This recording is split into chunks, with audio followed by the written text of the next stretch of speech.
안녕하세요. 오늘은 환경 수업 그 세 번째 시간으로서 교과서에 나와 있는 인간과 환경의 첫 부분을 배워보도록 하겠습니다. 여러분들 사전에 다 교과서를 받으셨을 텐데요. 교과서 첫 장을 펼치면 인간과 환경이라고 해서 환경관에 대해서 나와 있습니다. 그리고 첫 페이지에 무의당 장일순 선생님의 글귀가 나와 있는데요. 무의당 장일순 선생님은 우리나라를 대표하는 시민운동가이자 교육자입니다.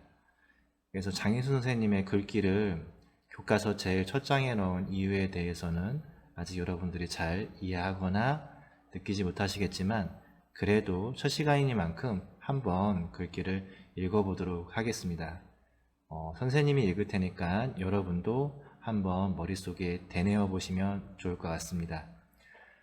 글귀를 읽자면 돈을 모시지 말고 생명을 모시고 새 물레를 섬기지 말고 흙을 섬기며 눈에 보이는 껍데기를 모시지 말고 그 속에 들어있는 알짜로 값진 것을 모시고 섬길 때에만 마침내 새로운 누리가 열릴 수 있다 라는 문구인데요. 선생님도 한 40평생 정도 살아보면서 이 문구에 대해서 아직도 잘 이해를 못하고 있는 삶을 사는 것 같아요. 그러니까 당연히 여러분도 이 문구에 대한 의미에 대해서 잘 모르시겠지만 선생님이 말하는 거는 내가 무의당 장일순 선생님의 이름을 들어봤다.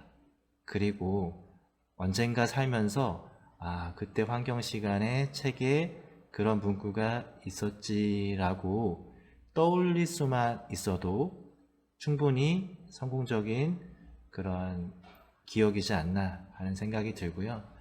그래서 이처럼 이번 시간에는 환경관 중에 기본적인 환경의 개념에 대해서 소개하는 시간을 주로 갖도록 하겠습니다.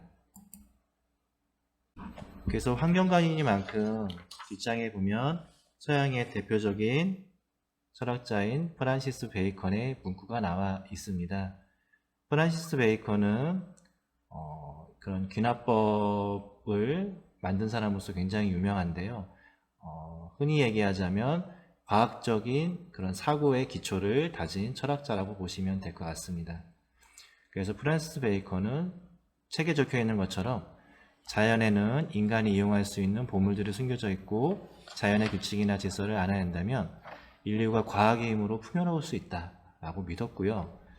베이컨은 자연의 비밀은 인간의 기술로 조작을 가했을 때 정체가 잘 드러나며 이렇게 해서 알아낸 지식이야말로 자연을 지배하는 힘이라고 생각했다고 그래요. 그래서 그의 생각은 아는 것이 힘이다 라는 유명한 말 속에 집약되어 있다고 볼 수 있고요. 이러한 프란시스 베이컨의 책을 신기관이라고 부릅니다. 원어로 하면 노붐 오르가늄이라는 얘기인데요. 오르가늄이라는 건 아리스토텔레스가 논리 추론 방법에 대해서 저술한 책인 오르가늄에 대항한 말이고요. 노붐이라는 말은 새로운 그런 뜻입니다. 그래서 신기관, 즉 새로운 도구를 뜻하는 말로 붙이게 되었고요.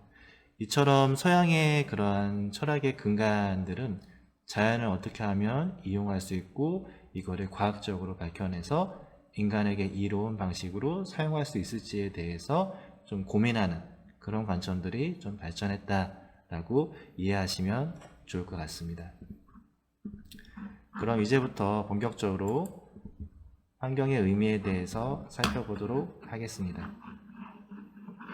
교과서 11페이지에도 자연에 담겨진 두 가지 의미라고 해서 환경의 의미에 대해서 서술하고 있는 부분도 있는데요.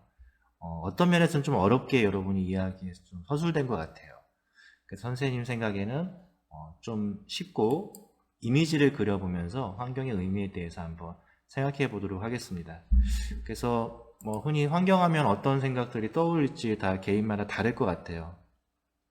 예를 들면 선생님은 환경쌤이 되기 전에 환경이라는 건 그냥 자연에 가까운 그 무엇, 거기에 살고 있는 동식물들 이 정도를 떠올렸거든요. 그리고 뭔가 그런 걸 가르치는 교사가 된다면 그런 것들을 좀 잘 알아야 되고 뭔가 그런 것들에 대해서 깊은 고민을 하는 그러한 내용을 가르칠 거라고 많이 생각을 했었어요. 이처럼 저도 환경에 대해서 갖는 이미지가 특정 지어져 있었는데, 예를 들면 그런 다양한 이미지들을 좀 떠올려 보면 여러분은 제일 먼저 어떤 이미지가 떠오르세요? 아마도 많은 학생들은 이런 이미지를 떠올리실 겁니다. 뭔가 자연이고, 뭔가 환경교육이나 수업하면 왠지 야외에서 수업을 해야 됐고, 숲에 가서 뭔가를 배우거나 체험하거나 하면 환경교육 받은 것 같은 느낌, 이런 것 등이 우리가 갖고 있는 대표적인 환경과 환경교육의 이미지라고 볼 수 있고요. 또 어떤 사람들은 환경하면 이러한 숲, 이런 자연 같은 게 아니라 그거를 지지하고 있는 바탕, 지형이나 지리, 이런 것 등을 환경이라고 생각하는 사람도 있습니다. 이 두 가지 큰 관점은 실제 학문적으로도 크게 구분하는 경계점이기도 하고요. 서로 약간 다른 이해의 관점에서 환경을 바라보고 있기도 합니다. 또 어떤 사람들은 환경하면 그러한 배경적인 이미지 말고 그 안에 살고 있는 생명체들의 이야기를 환경이라고 많이 생각하는 사람도 있는데요. 예를 들면 그 안에 살고 있는 인간을 바탕으로 한 많은 생명들, 동식물들, 이런 것 등의 관계, 이런 것 등을 환경이라고 생각하는 사람들도 많이 있습니다.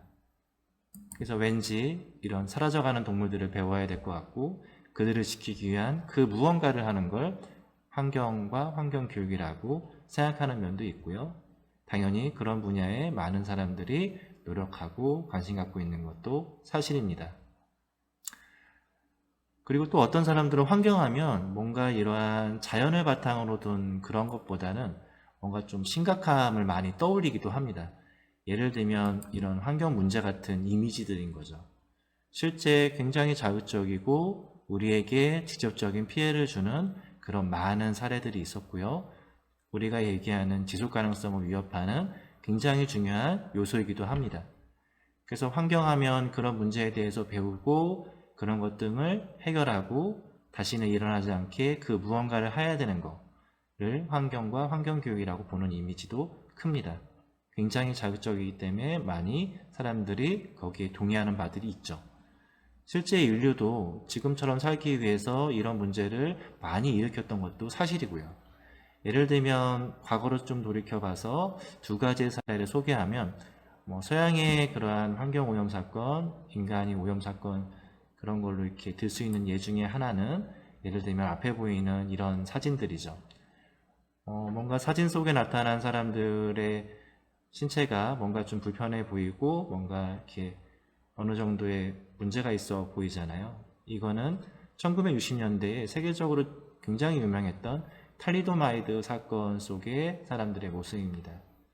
탈리도마이드라는 임신부들이 먹었던 신경안정제 속에 있었던 물질이 그 탈리도마이드를 먹고 출산한 아이들을 기형으로 출산하는 걸 유발했던 그런 문제였던 거죠. 그래서 전 세계적으로 48개국에서 10,000명 이상의 아이들이 기형아로 태어났고, 그런 부분에 있어서 세계적으로 굉장히 큰 이슈가 됐던 문제들입니다. 그래서 환경하면 뭔가 이러한 모습들을 그려보기도 하죠. 나한테도 생길 수 있고 우리 아이들한테 생길 수 있는 그 무언가의 굉장히 위협적인 문제들, 그리고 그런 문제들이 일어나지 않게끔 우리가 노력해야 되고 해결해야 된다는 그런 의식을 갖게 되는 그런 부분들이 생기게 됩니다. 또한 이 탈리도마이드 사건은 굉장히 그런 의학적으로도 굉장히 의미 있는 사건인데요. 왜냐하면 탈리도마이드라는 그 신경안정제가 동물 실험을 통과했던 의약품이었기 때문에 그렇습니다. 동물 실험 논쟁을 지금 이 자리에서 하자는 건 아니지만 동물 실험을 통과했다고 해서 그것이 인간에게 유해를 주지 않는다는 의미와 동의어로 쓰는 건 굉장히 위험한 생각이라는 거죠. 예를 들면 이 탈리도마이드 사건이 있은 다음에 동물 실험에 대해서 큰 반대 여론이 있었습니다. 그래서 과학자들이 다시 실험을 설계하죠. 왜냐하면 탈리도마이드는 임신한 동물을 대상으로 실험한 게 아니었기 때문에. 그래서 임신한 동물들을 대상으로 다시 의약품의 안정성에 대한 실험을 했고, 그 임신한 동물들이 낳은 아이들, 즉 새끼들이죠. 새끼들한테 인간과 똑같은 그런 문제가 발생을 했는지 안 했는지를 알아보는 실험을 거치게 됩니다.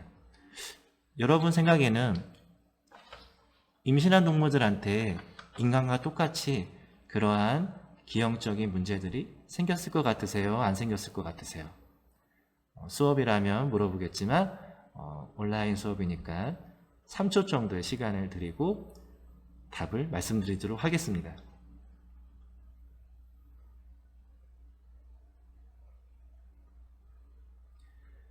예, 아마 퀴즈의 의도를 생각했던 친구들은 금방 답을 맞췄을 텐데요. 실제 임신한 동물들한테는 이런 인간처럼 이런 기형적인 문제들이 생기지 않았어요.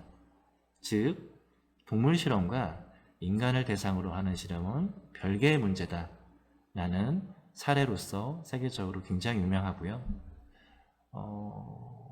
서양의 사례를 하나 들었으니 이제 동양의 사례로 한번 들어가 볼까요? 앞에 보이는 사진은 어느 나라인지 모르겠지만 어떤 아이가 엄마의 품에 안겨서 목욕하는 장면이 담겨져 있는 사진입니다. 이 사진은 세계적인 사진작가인 유진 스미스가 찍은 사진이고요. 실제 저 아이는 일본의 도모코라는 소녀 아이입니다. 그리고 그 소녀 아이가 걸린 병은 여러분도 한 번쯤은 들어봤을 것 같은 병인 미나마타 병인 거죠. 저 소녀는 그 당시에 17살이었고요.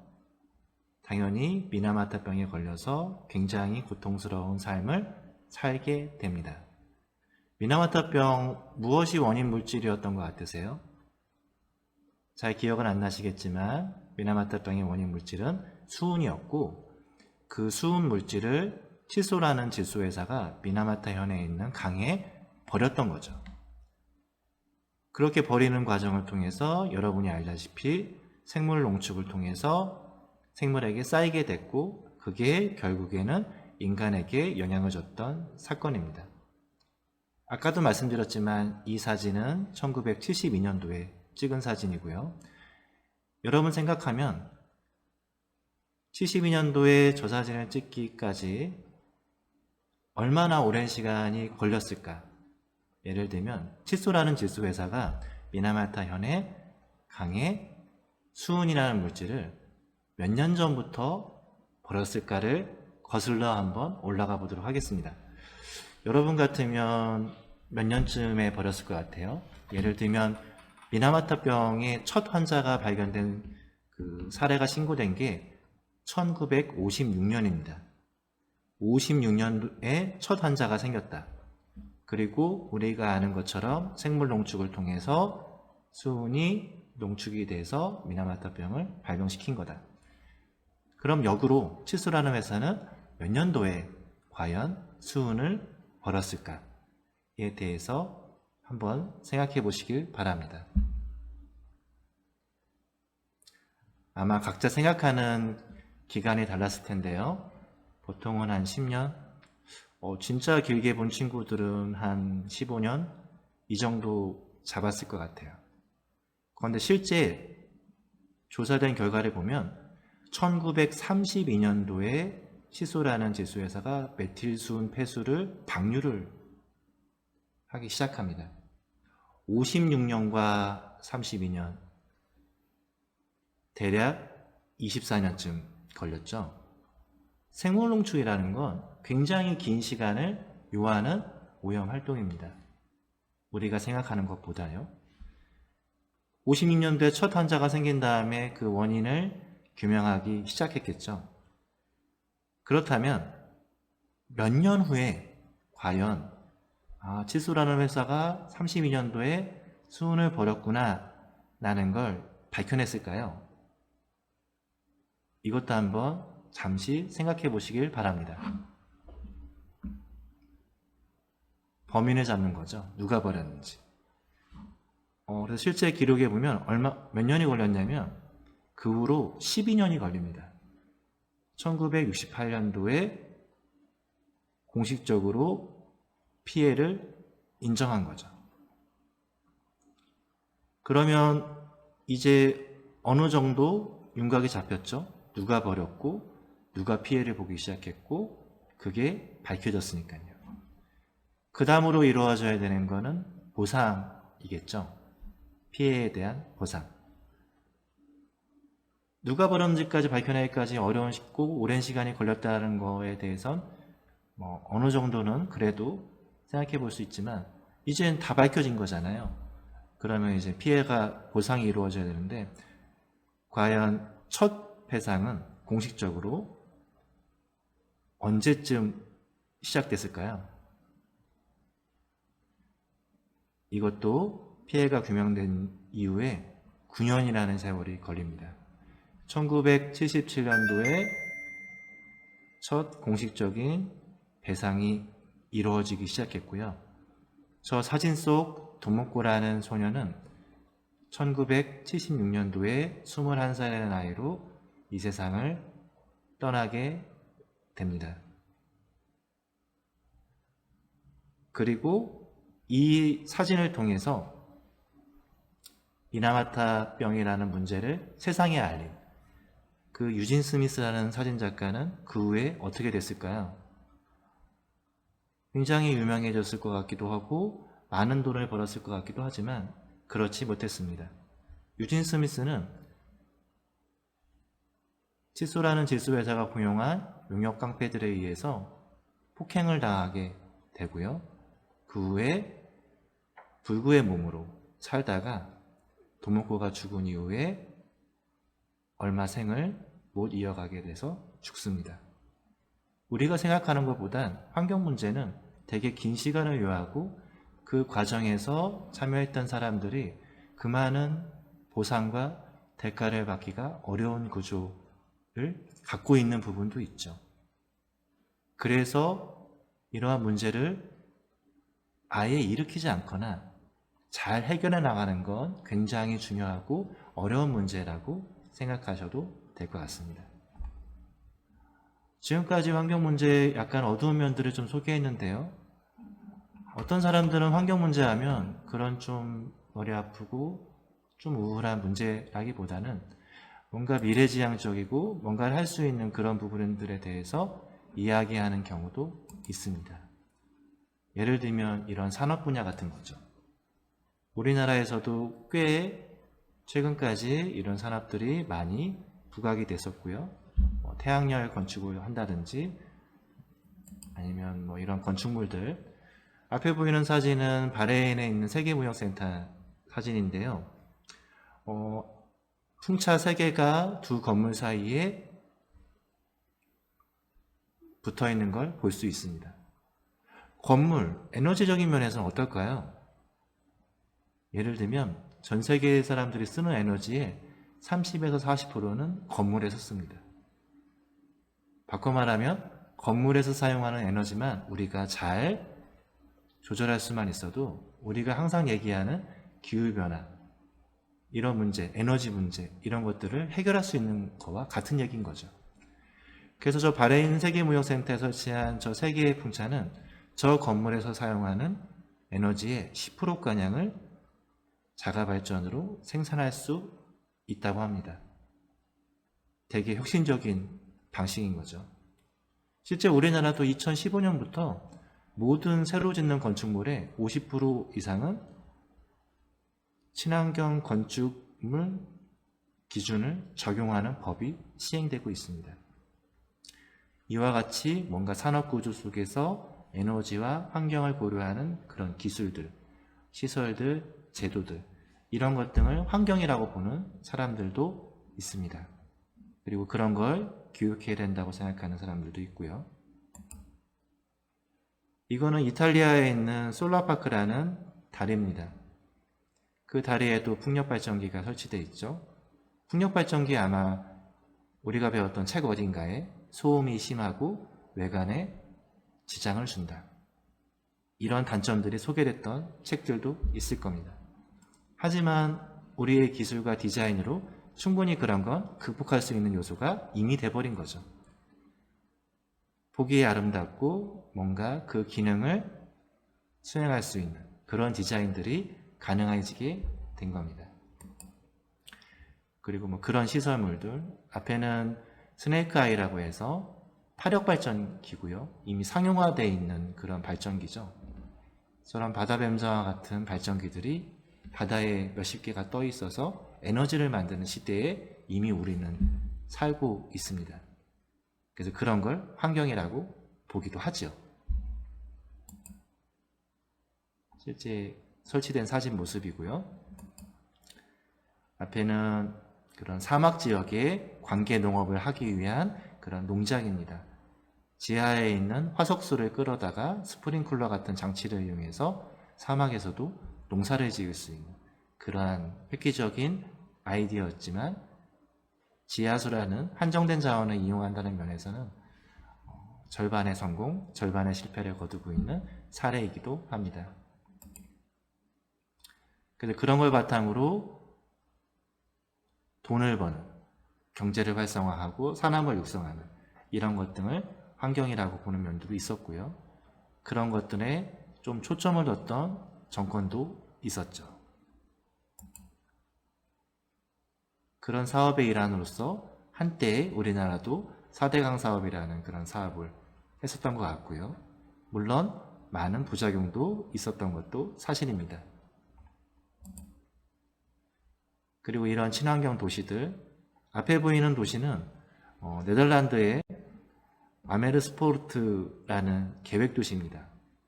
우리나라가 만드는 그런 신도시의 모습과는 사뭇 다르죠. 아파트가 즐비한 신도시의 모습과는 많은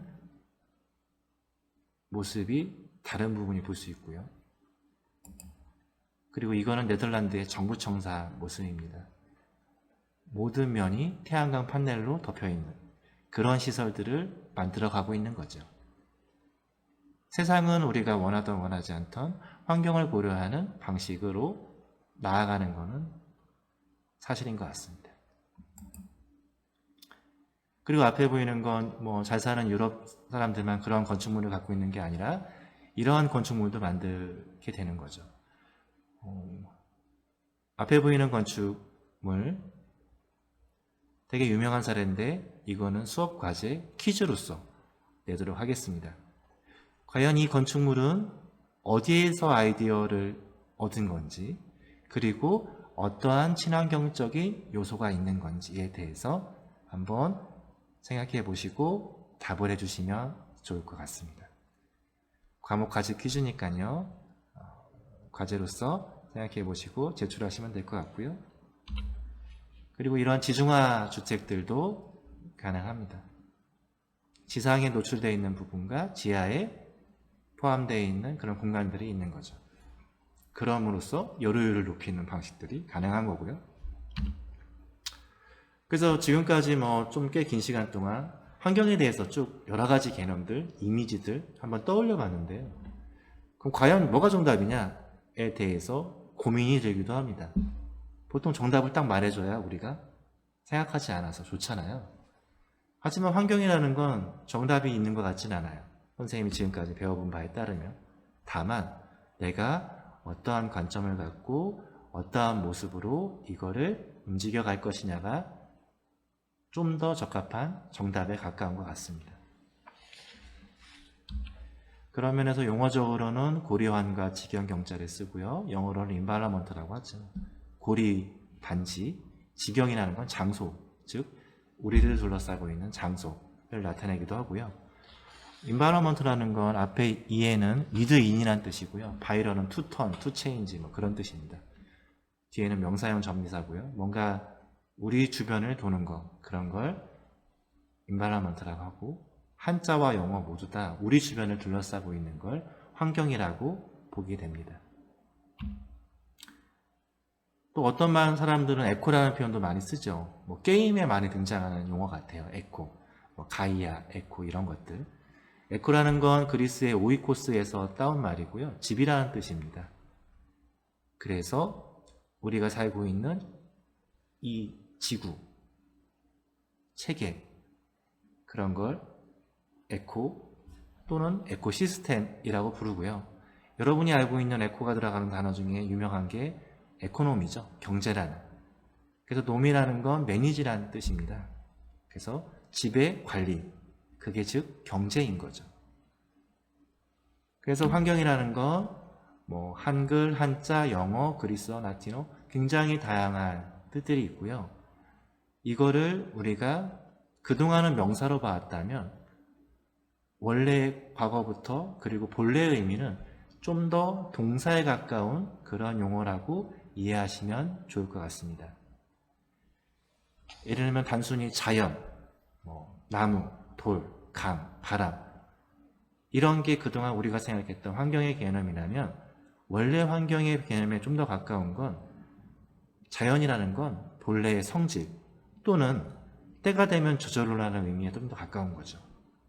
한자도 스스로 자의 그러하려니잖아요. 스스로 그러한 거 그게 자연인 것 같습니다. 우리가 많은 부분들을 명사로 바라보기 때문에 많은 오해를 일으키고 있는 것 같고 그런 걸 하나의 특정된 정해진 게 아니라 움직이고 변화하고 성장하는 개념인 동사의 개념으로 받아들이는 노력 등이 좀 필요한 것 같아요. 예를 들면 꿈 이런 것도 마찬가지죠. 꿈이 단순히 직업이나 명사가 아니에요. 꿈꾸다 동사인 거죠. 여러분도 지금까지는 명사형 꿈으로 살았다면 앞으로는 동사형 꿈으로 사시길 부탁드리겠습니다. 그래서 환경이라는 건 이런 자연과 인간의 그런 상호작용 그리고 그거를 둘러싸고 있는 주체와 객체의 영역들 그 안에서의 문제들 그리고 교류, 관계 이런 것 등을 환경이라고 볼 수 있고요. 어떤 사람한테는 저런 대자연이 환경일 수도 있고요. 어떤 사람한테는 익숙한 도시가 환경일 수도 있죠. 앞에 보이는 사진은 선생님이 전에 학교에서 근무했던 신도시 개발하는 사진들을 모은 건데요. 1년 단위로 바뀌는 모습들입니다. 대부분의 신도시 개발이 비슷한 맥락에서 이루어지죠. 기존에 있는 것들을 전부 다 밀어내고 새로운 것들을 그 위에 덧붙이는 방식입니다. 아까 우리가 방금 전 배웠던 자연, 환경이라는 의미와는 정반대의 모습으로 개발을 하죠. 기존에 있는 것들은 모두 사라지는 구조로 개발을 합니다. 그리고 그 위에 공사 장비로 밀어내고 도시를 얹히는 방식들인 거죠. 그리고 그 인공적인 요소들이 빠르게 그런 자연적인 요소들을 대체하는 모습으로 성장하게 됩니다.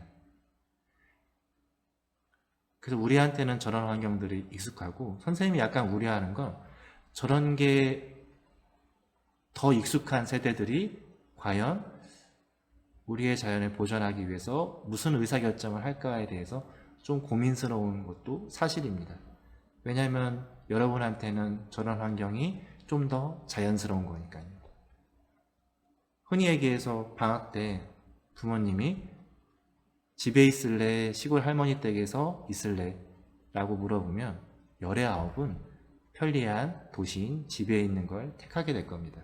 왜냐하면 그게 더 익숙하니까요. 가리황산 그런 나무들 뭉개고 거기에 뭔가 리조트를 짓거나 스키장을 만들거나 이런 게 더 익숙한 거죠. 왜냐하면 그런 곳등이 나한테 익숙하고 더 자연스럽고 더 편한 공간으로 생각을 하기 때문에 그런 것 같아요. 그리고 그런 세대들이 이미 성장하고 있고 앞으로 어른이 돼서 의사결정을 하게 될 건데 그런 면에서 우리가 그런 자라나는 청소년에게 온전한 모습의 자연을 남겨주고 경험시키는 것은 되게 중요한 요소라고 생각이 되어지기도 합니다. 그래서 이렇게 마무리하면서 에빙하우스 도형을 잠깐 소개해 드릴 건데요. 되게 유명한 수학적 도형이죠. 그래서 이번에도 간단한 문제가 있는데 두 점 중에 어떤 게 더 커 보일까에 대해서 잠시 보고 묻는 시간을 갖도록 하겠습니다. 여러분들 솔직히 답해 주셔야 돼요. 왼편에 있는 도형과 오른편에 있는 도형 그리고 그 가운데에 있는 동그라미가 어느 게 더 커 보일까요? 실제 손을 들어볼 수는 없겠지만 한번 표시해 보겠습니다. 내가 생각하기에 왼쪽이 더 커 보인다. 아니다. 내가 생각하기에 오른쪽이 더 커 보인다. 아니다. 문제의 의도를 파악했을 때 두 개는 같다. 이렇게 세 가지로 나눌 수 있겠는데요. 선생님이 보기에도 그렇고 여러분도 화면상으로 보기에도 그렇고 당연히 왼쪽이 커 보이죠. 하지만 그 가운데에 있는 본질은 우리가 의도적으로 낸 같다에 가깝습니다. 예를 들면 도형을 잠깐 이동해 보도록 하겠습니다. 가운데서 만나면 같죠. 다시 한번 볼까요? 그래서 이걸 보여주면 몇몇 친구들은 의혹을 제기하는 친구들이 있어요. 이동하면서 도형이 커졌다. 여러분들 화면에 자를 갖다 대고 재보세요. 두 개는 똑같습니다. 환경이라는 건 그 중심의 본질도 중요하지만 그 주변의 영향을 끊임없이 주고받는 그런 관계인 거죠.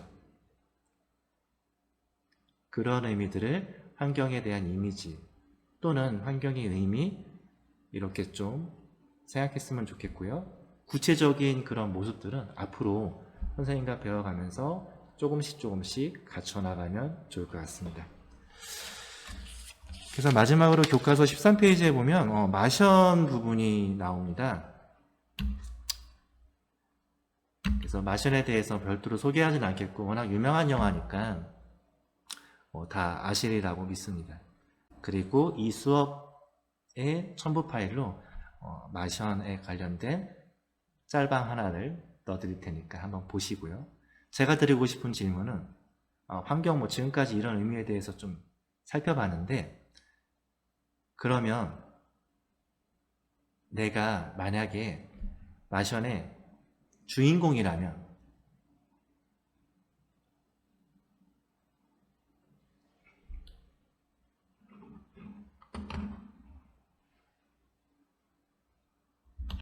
못 본 친구들은 이 수업 영상 첨부 파일로 유튜브에 있는 영화 리뷰 영상을 넣을 테니까 한번 보시면 좋을 것 같고요.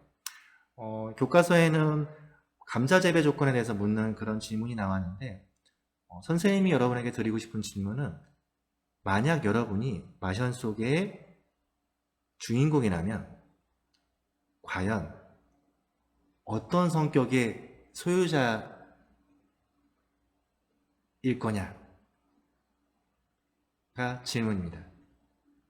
쉽게 얘기하자면 화성에 가기 위해서 또는 화성에서 이러한 위기상황에 처했을 때 이 마큰이라는 주인공은 갖고 있는 굉장히 독특한 역량과 특징이 있어요.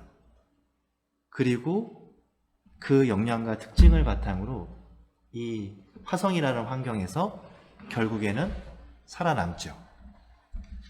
만약에 여러분이 이 마션의 주인공인 마크니가 되고 싶다면 과연 나는 어떠한 역량이나 특징이 있었을까에 대해서 한 번쯤 첨부된 질문지에 적어보시면 좋을 것 같습니다.